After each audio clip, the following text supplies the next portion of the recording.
Assalamualaikum warahmatullahi wabarakatuh. Perkenalkan, nama saya Dede Islamia dengan NIM 223040. Saya dari kelas RA9 Manajemen. Di sini saya akan presentasi mengenai materi kompensasi. Pasti bagi yang belum tahu bertanya-tanya, apa sih itu kompensasi? Baiklah, di sini saya akan memaparkan sedikit penjelasan tentang apa itu kompensasi. Ini merupakan gambaran latar belakang apa itu kompensasi. Dalam era globalisasi dan persaingan bisnis yang semakin ketat, perusahaan harus memiliki strategi yang efektif untuk mempertahankan dan meningkatkan kinerja karyawan. Salah satu strategi yang penting adalah pengelolaan kompensasi yang adil, kompetitif, dan juga memenuhi kebutuhan karyawan. Di sini ada definisi kompensasi.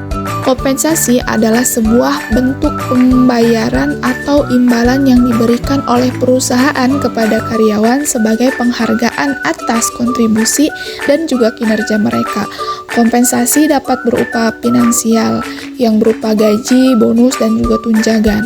Adapun non-finansial ada pengakuan, pengembangan karir, dan juga lingkungan kerja. Di sini juga tertulis ada tujuan kompensasi yang mana untuk meningkatkan kinerja karyawan, untuk mempertahankan karyawan yang berbakat, dan juga meningkatkan kepuasan kerja karyawan, terus menciptakan kultur perusahaan yang positif. Sebagian orang mungkin bertanya, apa sih itu pentingnya kompensasi? Nah, saya jelaskan di sini, kompensasi yang adil dan kompetitif dapat mempengaruhi kinerja dan kepuasan kerja karyawan secara signifikan.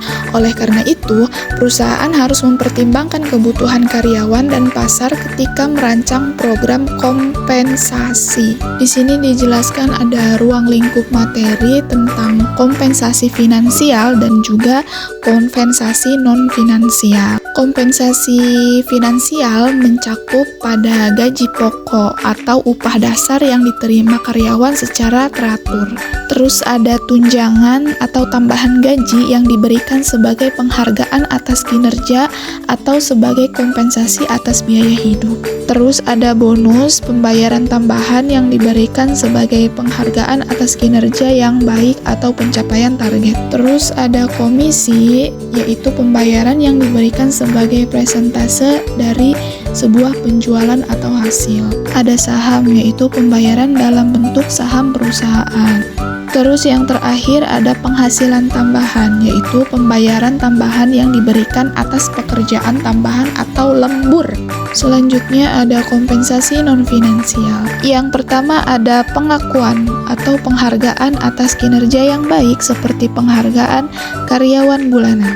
Yang kedua ada keseimbangan hidup dan kerja, yaitu fasilitas yang mendukung keseimbangan hidup dan kerja seperti jam kerja yang fleksibel. Yang ketiga ada pengembangan karir atau peluang untuk mengembangkan karir seperti pelatihan dan pengembangan keterampilan. Yang keempat ada lingkungan kerja yang nyaman dan mendukung seperti ruang kerja yang ergonomis. Yang kelima ada kesehatan dan juga keselamatan, yaitu fasilitas kesehatan dan keselamatan seperti asuransi kesehatan dan juga program keselamatan kerja. Yang keenam itu ada rekreasi dan hiburan, yaitu fasilitas rekreasi dan liburan seperti ruang olahraga dan acara perusahaan. Yang ketujuh ada penghargaan dan pengakuan atas kinerja yang baik seperti penghargaan karyawan tahunan. Yang terakhir ada kemitraan dan kolaborasi, yaitu peluang untuk bekerja sama dengan tim dan departemen lain seperti proyek kolaboratif. Di sini ada kompensasi adil dan kompetitif.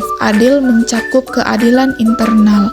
Keadilan internal itu kompensasi harus adil dan konsisten di dalam perusahaan. Artinya karyawan dengan jabatan dan tanggung jawab yang sama harus menerima kompensasi yang sama. Keadilan eksternal, kompensasi harus adil dan kompetitif dengan perusahaan lain di industri yang sama. Artinya karyawan harus menerima kompensasi yang setara dengan standar industri. Keadilan individu, kompensasi harus adil dan sesuai dengan kinerja dan kontribusi individu karyawan. Selanjutnya ada kompetitif, yaitu kompetitif dengan pasar. Kompensasi harus kompetitif dengan pasar, artinya perusahaan harus menawarkan kompensasi yang setara dengan standar industri. Kompensasi harus kompetitif dengan perusahaan lain di industri yang sama. Artinya, perusahaan harus menawarkan kompensasi yang lebih baik daripada perusahaan yang lain. Kompensasi harus kompetitif dengan kebutuhan karyawan, yang artinya perusahaan itu harus menawarkan kompensasi yang memenuhi kebutuhan karyawan. Next, ada langkah untuk merancang kompensasi yang efektif. Langkah pertama, menentukan tujuan program kompensasi. Tentukan tujuan program kompensasi seperti meningkatkan kinerja, meningkatkan kepuasan kerja, atau meningkatkan keunggulan kompetitif. Pastikan tujuan program kompensasi sejalan dengan tujuan perusahaan. Langkah kedua, mengidentifikasi kebutuhan karyawan. Lakukan survei ataupun wawancara untuk mengidentifikasi kebutuhan karyawan. Pastikan kebutuhan karyawan itu dipertimbangkan dalam desain program kompensasi. Langkah ketiga, menentukan struktur kompensasi. Tentukan struktur kompensasi seperti gaji pokok, tunjangan, bonus, dan juga yang lain. Pastikan struktur kompensasi adil, kompetitif, dan juga transparan. Langkah keempat, menentukan kriteria kinerja. Tentukan kriteria kinerja yang akan digunakan untuk menilai kinerja karyawan. Pastikan kriteria kinerja itu jelas, spesifik, dan dapat diukur. Langkah kelima, menentukan besaran kompensasi. Tentukan besaran kompensasi berdasarkan kriteria kinerja dan struktur kompensasi. Pastikan besaran kompensasi adil, kompetitif, dan juga transparan. Langkah yang keenam, mengkomunikasikan program kompensasi. Komunikasikan program kompensasi kepada karyawan. Pastikan karyawan memahami struktur kompensasi, kriteria kinerja, dan besaran kompensasi. Langkah terakhir, langkah ketujuh, mengevaluasi program kompensasi. Evaluasi program kompensasi secara berkala.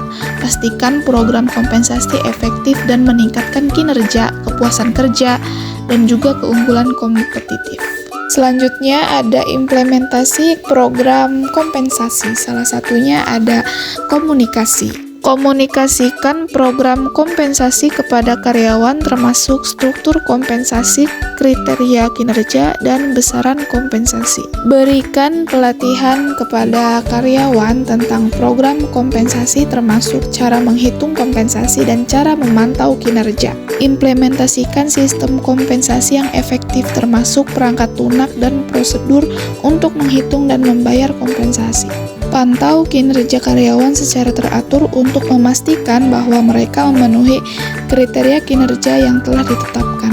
Bayar kompensasi kepada karyawan sesuai dengan struktur kompensasi dan kriteria kerja yang telah ditetapkan. Terus lanjut ke evaluasi program kompensasi. Tentukan kriteria evaluasi program kompensasi termasuk kinerja karyawan, kepuasan kerja, dan keunggulan kompetitif. Terus kumpulkan data tentang kinerja karyawan, kepuasan kerja, dan juga keunggulan kompetitif. Terus analisis data yang telah dikumpulkan untuk menentukan apakah program kompensasi telah mencapai tujuan yang diinginkan atau belum. Identifikasi masalah yang timbul selama implementasi program kompensasi dan juga cari solusi untuk memperbaikinya gimana. Terus perbarui program kompensasi berdasarkan hasil evaluasi dan identifikasi sebuah masalah. Terus komunikasikan hasil evaluasi tersebut dan perubahan program kompensasi kepada karyawan dan pemangku kepentingan lainnya. Nah, selanjutnya ada kesimpulan. Jadi kesimpulannya itu, kompensasi adalah imbalan yang diberikan oleh perusahaan kepada karyawan sebagai penghargaan atas kontribusi mereka dalam pekerjaan. Kompensasi terdiri dari dua jenis utama, yaitu kompensasi finansial dan non-finansial. Kompensasi finansial itu meliputi gaji, tunjangan, bonus, dan insentif, sementara kompensasi non-finansial meliputi pengakuan penghargaan lingkungan kerja yang baik, serta kesempatan pengembangan karir. Pemberian kompensasi yang adil dan sesuai dengan kontribusi karyawan sangat penting untuk meningkatkan motivasi dan kinerja. Kompensasi yang kompetitif dapat menarik dan mempertahankan karyawan yang berkualitas. Selain itu, itu, perusahaan juga perlu memastikan bahwa sistem kompensasi yang diterapkan transparan dan sesuai dengan hukum yang berlaku. Kesimpulannya, kompensasi yang baik berperan penting dalam menciptakan hubungan yang saling menguntungkan antara perusahaan dan juga karyawan. Mungkin hanya itu yang dapat saya sampaikan untuk presentasi kali ini. Selebihnya mohon maaf jika ada kekurangan. Wassalamualaikum warahmatullahi wabarakatuh.